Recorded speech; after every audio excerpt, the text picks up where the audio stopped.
Olá pessoal, tudo bem? Eu sou o Caio Fel, sou pós-graduando pelo PPGH, Programa de Pós-Graduação em História da Universidade Federal Fluminense, e esse aqui é o nosso primeiríssimo episódio do nosso Translatio Cast, o podcast do grupo Translatio Study da Universidade Federal Fluminense, e que a gente vai conversar com vocês sobre alguns temas relacionados à nossa querida história medieval, e além disso, sempre que tiver um tema também mais interessante rolando na nossa atualidade, a gente vai trazer aqui para vocês. Esse é o nosso primeiro episódio, como eu mencionei com vocês, e a gente vai querer apresentar inicialmente as propostas do nosso podcast, né, para que o público, né, fique sabendo melhor do que a gente vai conversar e também se interesse cada vez mais pelas nossas discussões.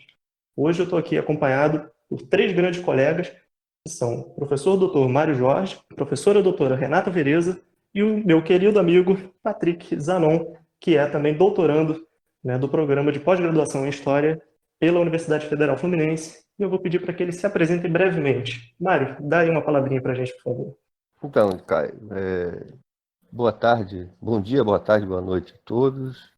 Meu nome é Mário Jorge da Mota Bastos, eu sou, como o Caio disse, professor do Departamento de História da UF desde 1992, né, e leciono no departamento sistematicamente as disciplinas relacionadas à história medieval.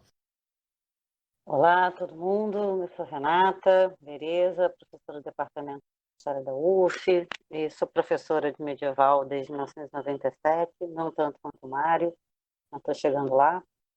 E, enfim, também atuo junto do Translatio Study, nosso grupo de pesquisa em História Medieval. Olá a todos, meu nome é Patrick Uso, sou pós-graduando do PPGH, como o Caio já bem disse, sou membro do Translatio Study e também do NIEP Precap. Inicialmente aqui, né, o que a gente queria trazer para vocês? A gente queria falar um pouco dessa necessidade nos dias atuais, né, de se criar um podcast no sentido de trazer informação no meio desse tempo conturbado que a gente vê pelo mundo, de informação pipocando aí via WhatsApp, via internet de modo geral, né? E que às vezes traz mais problemas do que propriamente as informações. Nesse sentido, a proposta do nosso podcast é justamente trazer determinados temas que façam com que a gente reflita não só sobre a produção envolvendo Idade Média, né, a história medieval, mas também que façam com que a gente pense sobre a nossa própria prática, né, sobre a nossa história atual, digamos assim, né, o nosso dia a dia. Nesse sentido, a ideia que a gente tem desenvolvido aqui para esse podcast é trabalhar com uma regularidade de publicação que vai envolver mais ou menos de 15 em 15 dias, né, trazendo aí temáticas das mais variadas. Lembrando também que a gente não tem nenhuma pretensão de que esse podcast sirva para somente o público acadêmico, né? A ideia é que qualquer pessoa vai conseguir compreender as nossas discussões, isso não vai ter nenhum problema, né? A gente não vai utilizar nada que circunscreva, digamos assim, né, o nosso debate ao meio acadêmico. Então, as nossas próximas temáticas, né, a gente vai estar sempre divulgando pelo nosso canal do Facebook, que é o Translatio Study, o Study no final com 2 i's, e a gente vai estar sempre colocando por lá tanto os próximos episódios, como também novidades que envolvam, né, nossas atividades dentro da Universidade Federal Fluminense e também as nossas participações em eventos externos e tudo mais. O nosso próximo episódio, né, o nosso episódio 1, lembrando que esse aqui é o nosso episódio 0, o episódio 1 vai tratar, né, não podia ser diferente, das questões envolvendo a doença, principalmente na Idade Média, mas também fazendo uma ponte com o que a gente tem visto hoje com o caso da Covid-19, né, o coronavírus que tem dificultado a vida de todos nós aí pelo mundo. As informações a gente vai estar sempre divulgando, como eu disse, na página do Facebook, mas vocês também vão poder ficar por dentro nos próximos dias, que a gente vai estar sempre soltando uma coisinha ou outra, para que a curiosidade de vocês não acabe derrubando vocês mais ainda com essa quarentena complicada. Mas agora eu queria solicitar aí aos nossos companheiros de mesa, que eles falassem um pouco mais para você, ouvinte, o que é, na verdade, o nosso Translatio Study, como que funciona mais ou menos, Esse é o nosso grupo, né, de pesquisa dentro da Universidade Federal Fluminense. E nesse sentido eu queria começar conversando com o Mário. Mário, eu queria que você desse uma palavrinha envolvendo um pouco aí quais foram as origens do Grupo Translatitude, comentar um pouco sobre essa relação tanto de origem do grupo, como também da pesquisa, né, dentro da história medieval aí, envolvendo as universidades brasileiras. Bom, Caio, o grupo foi criado como tal em 2007, né? E ele é parte de um processo um pouco anterior, em que dentro das universidades, dentro dos departamentos, né, os vários professores, por mecanismos diversos, se reuniam, né? Na medida em que o departamento reúne professores que têm áreas de pesquisa as mais diversas dentro daquele campo de conhecimento a que o departamento se dedica, a tendência era que os professores se agregassem, né, em função de interesses comuns de pesquisa, né? Em tanto interesses mais específicos de um tema de história em particular, quanto perspectivas mais gerais, como, por exemplo, professores que atuam no departamento lecionando História da América, ou História do Brasil, ou História Antiga, né? Então, muitas vezes, esses agregados se formavam em função das pesquisas, do enquadramento mais geral da pesquisa de cada professor, né? Se dedica a estudar determinadas sociedades numa duração de tempo qualquer. O Translatio nasceu dessa perspectiva, né? Ele nasceu mobilizando no departamento professores e alunos interessados num período de duração específico da história humana, né, que é a chamada Idade Média ou a história medieval, né? Aquelas que a gente encontra sempre aí referida como o período das sociedades humanas, que durou aí entre o século V e o século XV, né? São os parâmetros mais comuns. Então, naquela altura, a ideia era mobilizar, reunir para um conjunto de atividades mais sistemáticas, mais frequentes, professores e estudantes interessados, mais especialmente no período medieval, né? Então, o grupo foi criado, inclusive, com a perspectiva de que a gente precisava transcender a área específica de história medieval para reunir interessados dedicados à pesquisa em medieval nas suas mais variadas vertentes. Então, na origem, o grupo pretendia ser transdisciplinar e reuniu, portanto, interessados em história medieval, mas também na língua e na literatura medievais e também na filosofia medieval, né? A ideia era criar um grupo que a gente conseguisse abordar várias dimensões dessa sociedade medieval e que estabelecesse essa interlocução interna, né? Promovendo pesquisas coletivas, realizando encontros, seminários, congressos, né? Que permitisse a troca sistemática de referências, de estudo, de informações relativas ao período medieval, né? Então, lá nos idos já de 2007, o grupo se constituiu nessa altura. Eu era um professor de História Medieval vinculado ao grupo, nós tínhamos um professor de Filosofia Medieval também da UF, uma professora de Latim medieval e vários alunos, né, vinculados fundamentalmente a esses três departamentos, né? E iniciamos, então, realizando atividades cotidianas de pequenos encontros, palestras vinculadas a membros do grupo, né? E demos início, naquela altura, que seria um primeiro projeto de pesquisa coletivo promovido pelo grupo, que era um projeto que a gente pretendia estudar a liturgia medieval, né? Então, em breves linhas, né, foi esse o contexto de fundação do grupo. Os laboratórios ou grupos de pesquisa se multiplicavam dentro dos departamentos, como eu disse, congregando professores e professoras que tinham temáticas afins e, obviamente, também os alunos, né, que manifestavam esses mesmos interesses. Então, digamos, no bojo dessa tendência foi que o grupo Translatio Studio se formou. E por que Translatio Studio? Acho que vale a pena referir rapidamente também. Da altura em que criamos o grupo, colocou-se um dos grandes problemas iniciais, era justamente definir um nome para o grupo, né? Isso sempre coloca alguma dificuldade. E o Translatio Studio veio de uma expressão que era muito corrente na própria Idade Média, né? Com a ideia de transladação, de circulação, né? De deslocamento de um espaço para outro, né? De instituições, de referenciais culturais, né? Então a ideia do Translatio Studio traduzindo literalmente, seria a trasladação do estudo do conhecimento, com a ideia de fazer circular o conhecimento, né? Isso para a gente tinha uma importância muito grande, porque a história medieval é uma disciplina que tinha até então uma tradição, sobretudo europeia, né? Era uma história que interessava particularmente aos europeus e que era particularmente feita pelos europeus.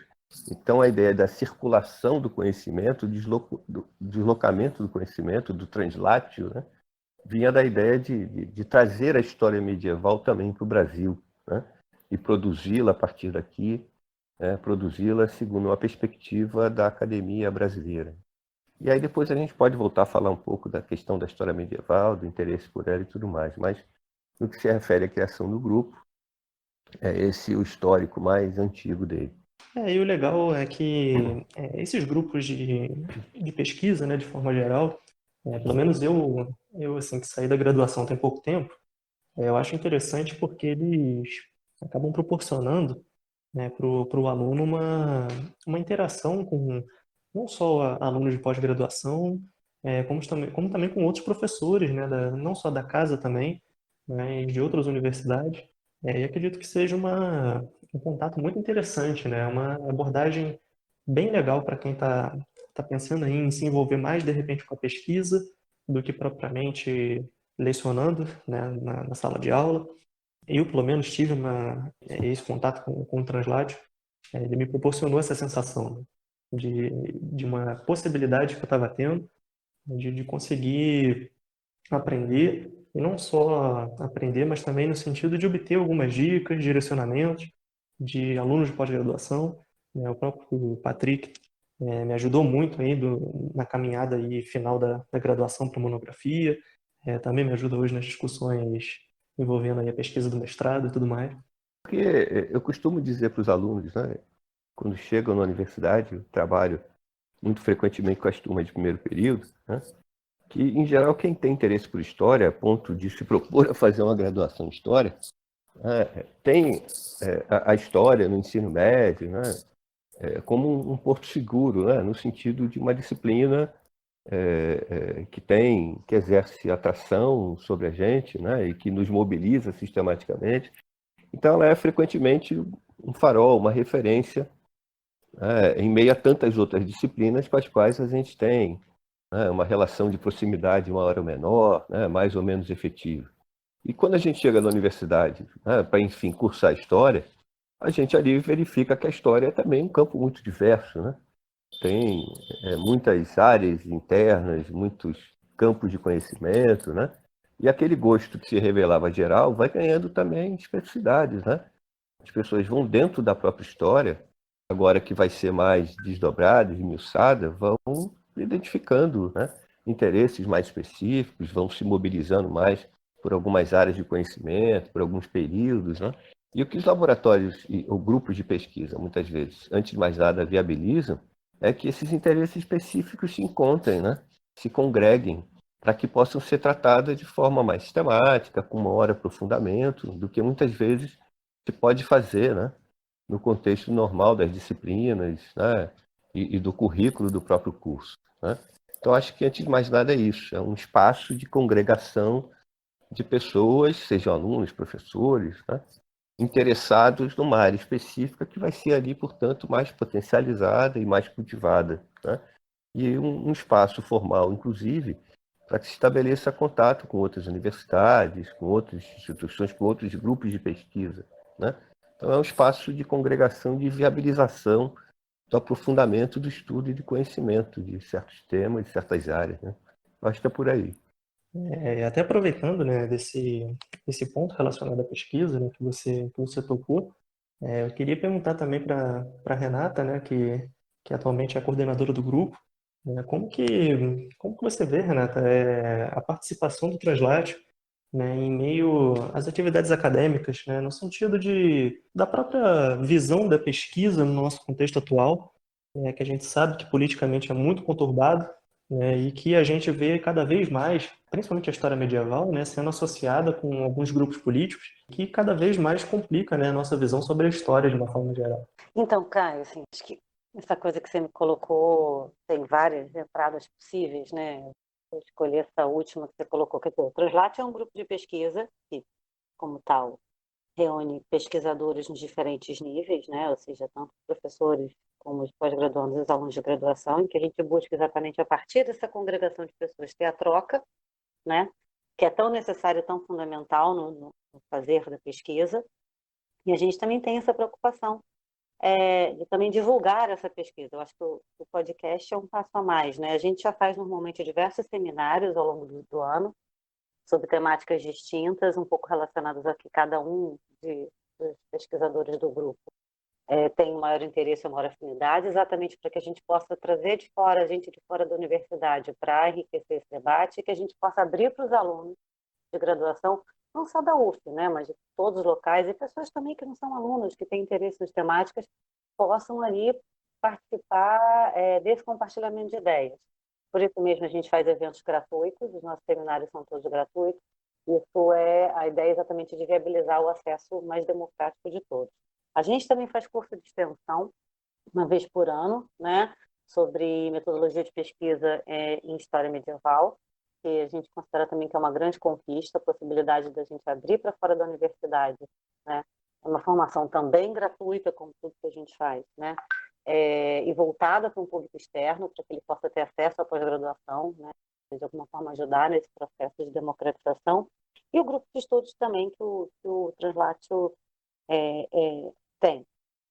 Mas nisso tudo, eu acho que o podcast é um passo a mais, né? Da gente poder também fazer esse processo de divulgação científica para um público mais amplo. Eu acho que isso tem três entradas. Primeiro, acesso à democratização mesmo, ou seja, né?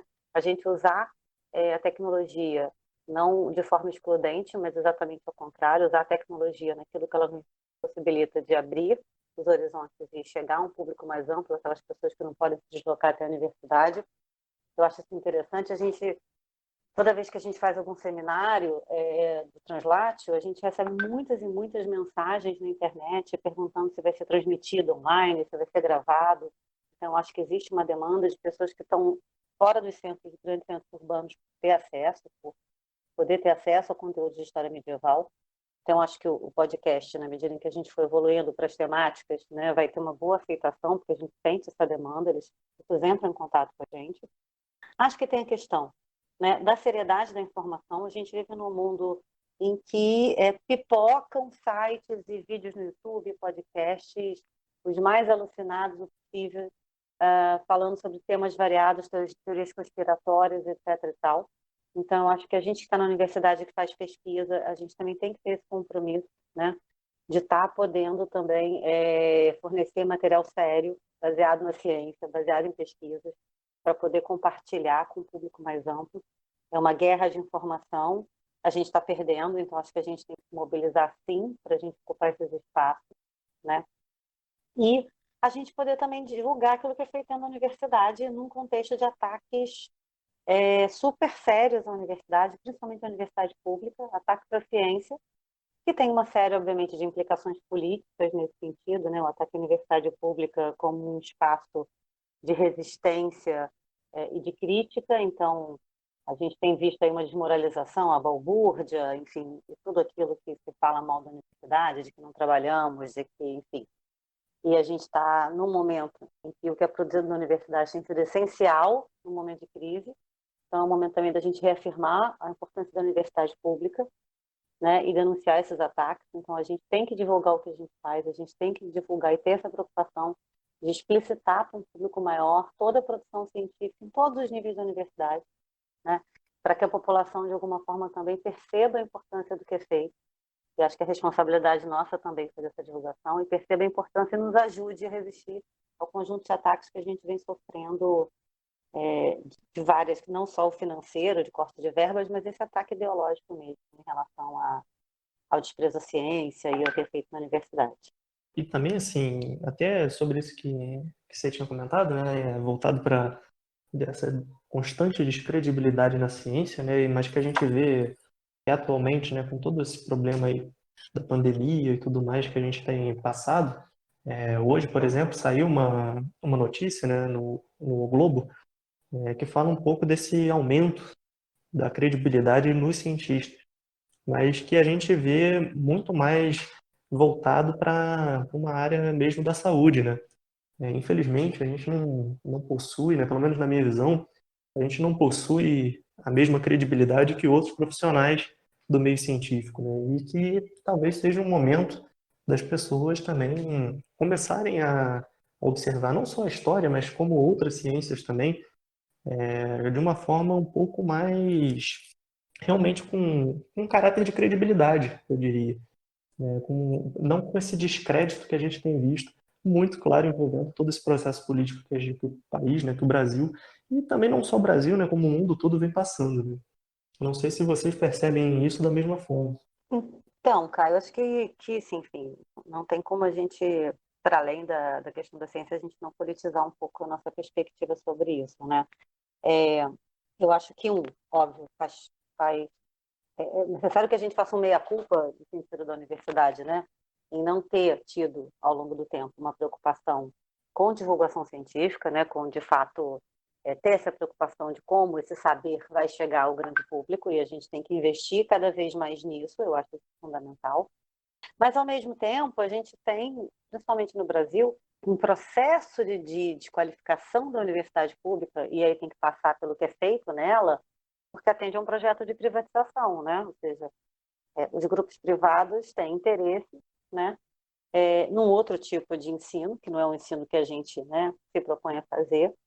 E para que esse tipo de ensino que os grupos privados têm interesse e ganham rios de dinheiro nisso, é necessário que as nossas propostas sejam desqualificadas, né? Então, de alguma forma, a gente tem essa crítica e tem que entender os interesses político-econômicos que estão por trás dessa desqualificação do saber universitário. A história, eu acho que, Mário também pode comentar, né? Tem interesses políticos econômicos também fundamentais nesse sentido. Eu acho que uma coisa que você falou um pouco antes está muito relacionada a isso, né? Assim, a narrativa histórica, ela é uma disputa também por que versão a gente vai apresentar aí do projeto de sociedade que a gente está tentando implementar. Então, eu sempre brinco que tudo que é ruim a gente diz que é medieval. E isso é absolutamente cômodo dizer isso, né? Porque aí a gente retira do capitalismo qualquer tipo de mácula. Tudo que é atrasado, é ruim, é retrógrado, contraditório, isso é volta à Idade Média, isso é medieval. Né? Então, isso que significa dizer que o capitalismo em si não tem essas máculas. As máculas que, porventura, possam acontecer no sistema sempre estão relacionadas ao feudalismo, à Idade Média. Né? Ou seja, de alguma forma, essa construção desse passado medieval é absolutamente operativa, né, por liberal burguês. Então, estou dando um exemplo disso, aí a gente pode voltar para a ditadura militar, né, pode voltar para uma série de outras narrativas históricas, porque eu não vou chamá-las de história, né, que buscam nessas qualificações né, gerar outros sentidos para o presente. E aí, desqualificar o nosso trabalho, né, o trabalho do historiador profissional, é uma forma também de tentar igualar essas narrativas àquilo que a gente faz. Né? Então, qualquer uma é válida. Então, é a sua opinião sobre a história. Né? E a gente tem que essa discussão que eu não tenho opinião sobre a história. Né? O nosso trabalho não é uma opinião, né? O que a gente acha da história. Então, acho que a gente tem uma disputa política aí, né? E que a gente tem que encarar ela de frente e tem que jogar nisso. Cara, eu acho que concordo plenamente com os aspectos que a Renata abordou, né? Eu acho que a gente vive, né? No outro dia eu estava pensando como os famosos autores iluministas, pensadores iluministas, né, do século XVIII devem estar, segundo um ditado popular, se revirando na cova. Né? Quem poderia imaginar, na perspectiva iluminista do mito do progresso constante do racionalismo, né, que a gente viveria a situação que vive em pleno século XXI, né? De uma perspectiva da negação por todas as frentes e por muitas frentes do pensamento científico, né? Porque não é só no campo das ciências humanas, né?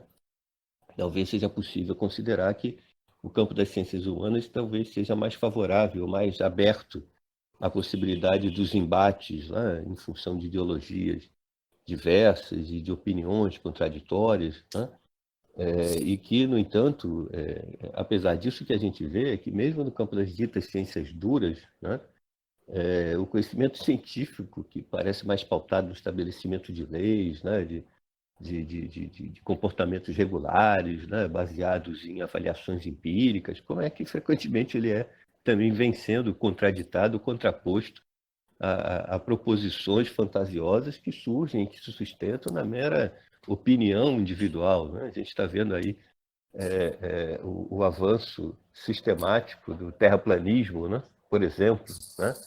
Portanto, não é uma particularidade apenas do campo das ciências humanas. O que a gente vê é uma perspectiva meio que generalizada, né? de negar aquilo que não se conhece, né? Ou de fazer opções que parecem inicialmente mais cômodas, né? De optar com um conhecimento que parece muito mais imediatamente obtido, né?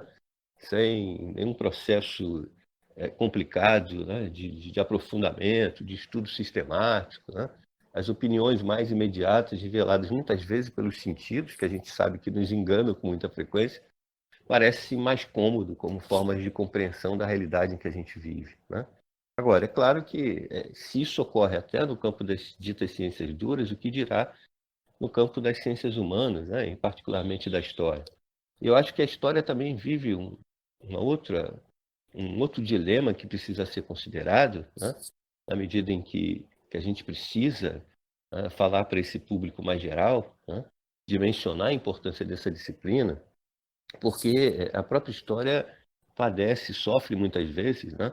Daquela ideia de que ela é um conhecimento muito ligado ao passado, né? Aparentemente, o que menos interessa para a história, para o conhecimento histórico, é o presente, né? O que o presente só vai se tornar objeto do conhecimento histórico quando ele se fizer passado, né?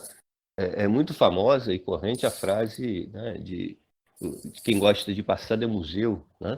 Sob a perspectiva de passado, portanto, aquilo que interessa a história é algo morto e enterrado, né? O que é um equívoco considerável, né? A história medieval, por exemplo, que é a nossa referência, me interessa como, primeiro, é uma duração de tempo da história da humanidade. E se a própria concepção de história dos homens e das mulheres, história das sociedades humanas, história da humanidade estava em descrédito, né, com o peso aí das especificidades locais, a gente está vendo agora, no meio dessa pandemia, como é que a humanidade segue, o todo segue sendo uma referência fundamental. Então, em primeiro lugar, a história medieval não é uma história de um outro qualquer, não é uma história de um outro estranho, uma história que não nos diz respeito. É uma duração da história da humanidade. É uma parte da nossa existência, da nossa constituição, né? E é importante que se diga, né, que é uma parte fundamental, né, sem a qual o fundamental é a nossa impossibilidade de conhecer o presente, de entender, né, ou de gerar mais elementos para a compreensão do presente, sem entender a dimensão histórica dessa existência, né? O presente só se revela de forma mais clara, né, se a gente é capaz, talvez a gente pudesse pensar a história, fazer um paralelo, né, da importância para cada ser humano da sua memória, né, de quanto ele, em cada situação que vive na vida, mobiliza a sua própria memória para ver como, em momentos outros da sua vida, né, viveu situações semelhantes e como reagiu nessas situações. A gente poderia pensar aqui a história como uma memória da humanidade, uma memória coletiva, uma memória que só é possível de produzir no campo do conhecimento histórico. Por quê? Porque ela tem uma duração gigantesca, né? Muito superior à vida de qualquer ser humano, né? E que só é possível recuperar, portanto, pela produção do conhecimento histórico. E aí, nesse sentido, né, eu sempre trabalho com a ideia de que a história tem sempre uma função social que é incontornável. Que é o quê? O que nós historiadores fazemos é em função de demandas e necessidades do presente, dar dimensão histórica àquela questão às questões que hoje nos afligem. Agora a gente está vivendo uma epidemia, né, que está produzindo reações de níveis os mais diversos no mundo todo, uma pandemia, portanto. Ora, não seria interessante conhecer como as nossas sociedades, né, em durações do tempo outro, primeiro, se elas já viveram essa experiência nova, né, os humanos estão agora convivendo com pandemias, ou elas já existiram? Se existiram, né, que impactos tiveram? O quanto duraram? que transformações ajudaram a promover, de que transformações participaram ativamente. Recuperar essa memória da humanidade é crucial para que a gente se entenda no contexto atual, inclusive, né? Como eu digo, é uma experiência que é preciso acumular no presente e que só é possível acumular a partir da produção do conhecimento histórico. Nenhuma memória humana individual é duradoura, né? É alongada no tempo a ponto de nos permitir possuir essas memórias, né? Então, acho que aí a história se revela na sua forma mais pulsante, mais importante, né? A gente vai falar aqui, né, a ideia nos nossos encontros é falar aqui de história medieval para falar de presente, né? Para dimensionar o presente em fenômenos diversos que nos afligem, que nos acometem aí cotidianamente.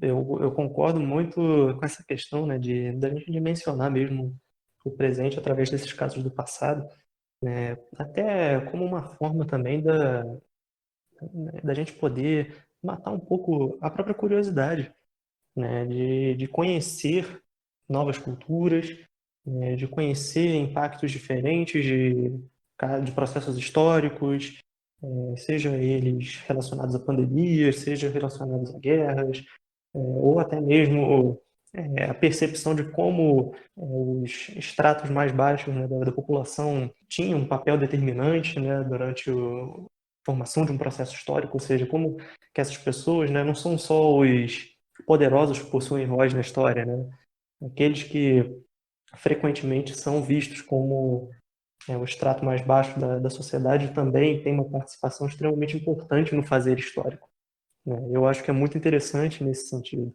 E até aproveitando o que o Mário disse, né, relacionado a essa questão da produção, né, do conhecimento histórico, da produção científica e tudo mais, eu queria perguntar para o Patrick, como que você vê, Patrick, a participação mesmo, né, sua, num sentido individual, mas também no âmbito coletivo, né, das pessoas que compõem o grupo do Translatitude, e que, como a gente também já tinha dito anteriormente, né, são pessoas que estão ou cursando a graduação ainda, ou já terminaram a graduação, outros que já estão aí mais voltados para a pós-graduação, né, então já estão fazendo mestrado, como é o meu caso, ou então doutorado, que é o seu caso.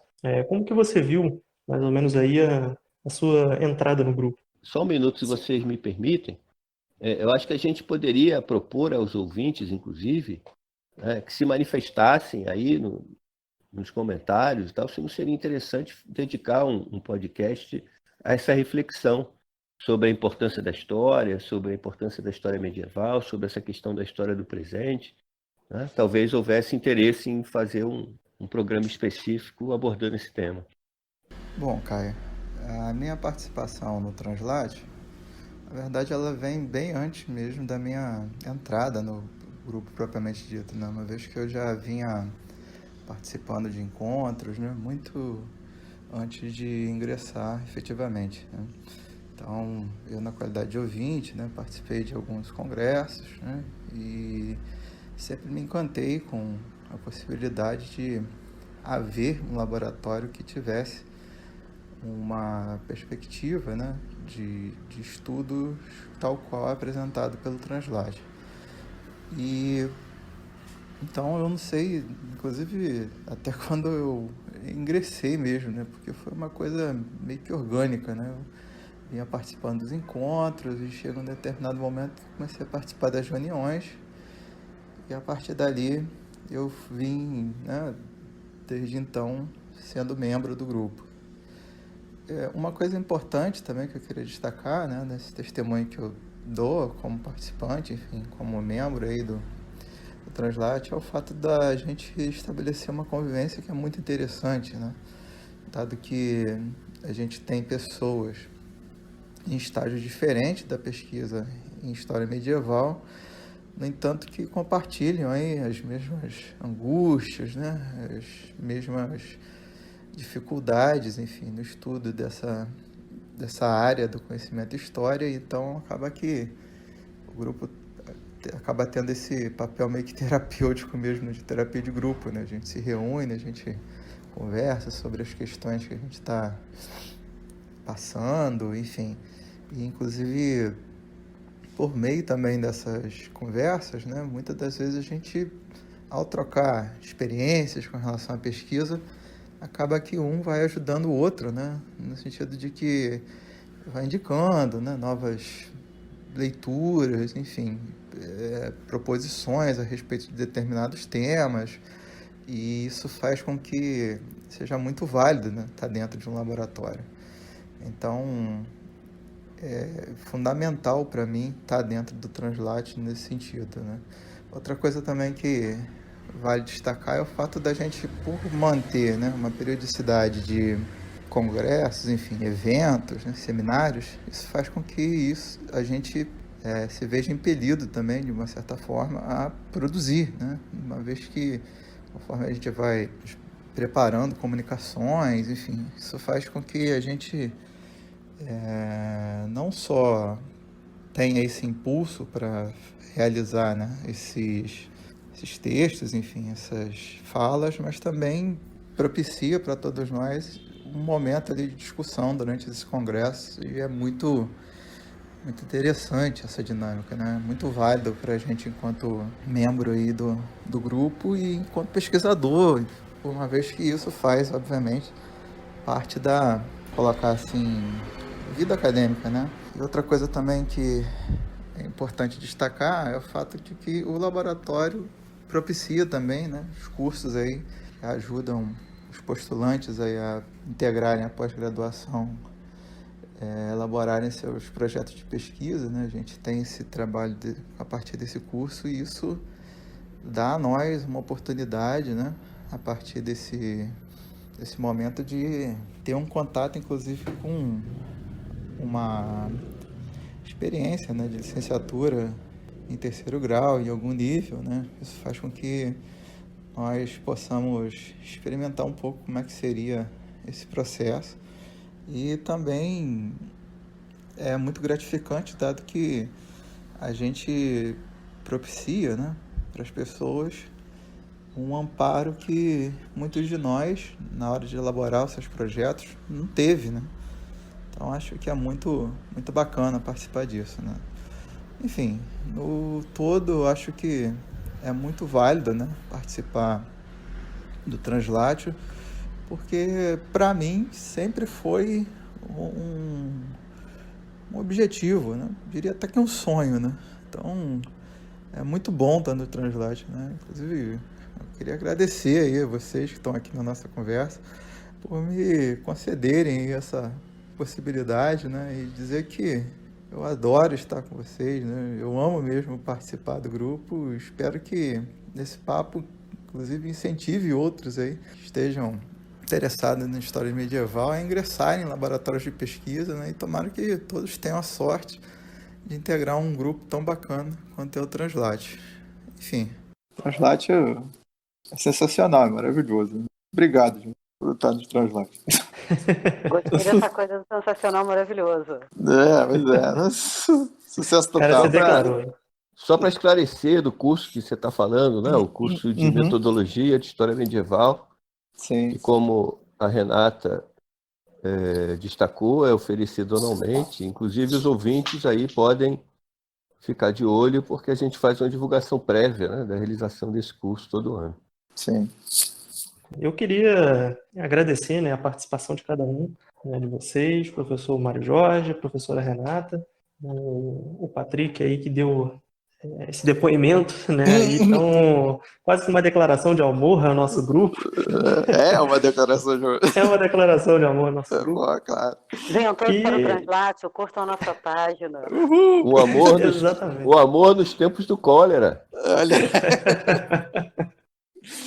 E é isso, gente. A gente vai deixar também na nossa página do Facebook, né? Quem quiser, como eu já mencionei lá no início, Translatio Study com 2 Is no final. Vocês conseguem encontrar mais informações.